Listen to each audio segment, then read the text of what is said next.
Hi, I'm Mark Winborn.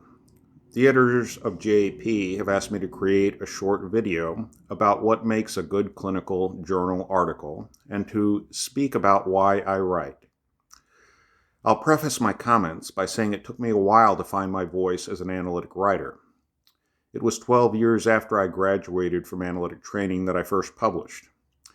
It wasn't out of a fear of publishing that held me back, but rather an uncertainty about whether I had anything particularly original or insightful to say.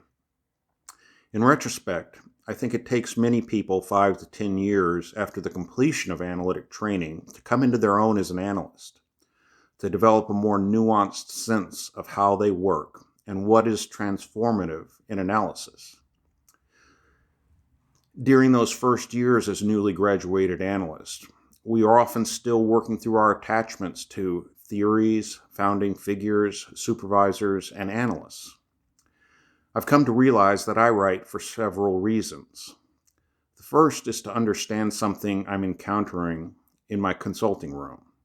I encounter or experience something I have no words to describe, or for which the theories I currently have available don't fit, or which provide only a partial explanation. Writing provides a vehicle for sorting through some clinical phenomenon or process in a more focused manner. As the author Joan Didion says, I write entirely to find out what I'm thinking, what I'm looking at, what I see, and what it means. Often, as I write, I discover that I've had many ideas about something that have been developing implicitly for a long period of time, but it required the act of writing to make that knowledge explicit. I also write to facilitate my growth as an analyst. Some growth will naturally occur through the act of living, spending hours in the consulting room, and in reading the writing of others. However, I believe the act of writing affords a different and perhaps deeper engagement with the process of my own coming into being as an analyst, which is always ongoing. So writing is a creative act, the creation of a book or article, but also the creation of myself as analyst. I hope that what I write contributes to the advancement of the field that I've invested so much of my life in. I do hope my work will be read by others and will impact how others experience the process of analysis or psychotherapy. Mortimer Adler, the great advocate of the humanities, refers to the dialogue that takes place across the generations of writers as the great conversation. I hope in some small way to contribute to the great conversation of psychoanalysis that has been ongoing for the past 120 years.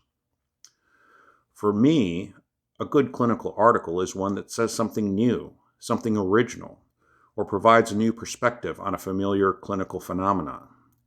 Analysis, like any field, needs an ongoing infusion of new ideas to remain vital as a field.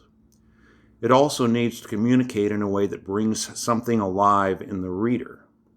The poet A.E. Housman said, I think that to transfuse emotions, not to transmit thought, but to set up in the reader's sense a vibration corresponding to what was felt by the writer, is the peculiar function of poetry. I think that is also the function of good analytic writing. For me, writing a good clinical article begins with an idea, an inspiration, or a wondering. These ideas come to me in sessions, while driving, upon awakening from a nap, etc. I jot these ideas down on slips of paper, or make lists in my computer, save them into files and envelopes. Sometimes after several years, some of these ideas don't seem so interesting. But because I make a practice of curating and preserving these ideas, I always have many more ideas available than I will ever have time to write. Once I've chosen or been chosen by an idea, I begin to read.